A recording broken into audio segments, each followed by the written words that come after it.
Ciao a tutti, bentornati su Televignole nello spazio riservato ai personaggi storici della Repubblica Perso Conte. Oggi vi parlerò di Pietro de Beccheri, capostipite di una dinastia di stimati commercianti vignolesi.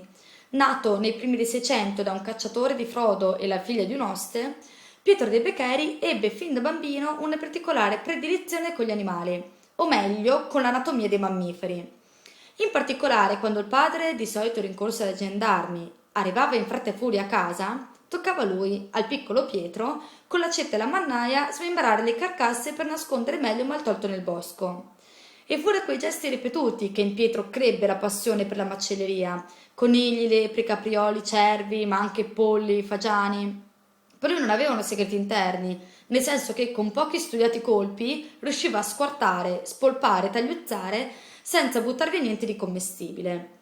Fu così che Pietro divenne fornitore ufficiale della corte di Vignole e con l'andare del tempo la sua fama varcò anche i confini del Principato oltresarca, tanto che venne invitato anche in altri regami per servire perfino imperatori. Sposato con Cuna il Gronda degli Antipasti, nomildonna dei cazzi tuoi, Pietro ebbe due figli, lo triste e lo sfigato, purtroppo morti in tenera età quando il padre li scambiò per due ratti nel magazzino. Di Pietro a un certo punto si perdono però le tracce. Resta di lui solo un vago accenno in una pergamena ora conservata nel Museo di Vignole, laddove si parla di un Pietro de Beccheri che sarebbe stato condotto al patibolo tra le ulla del Volgo.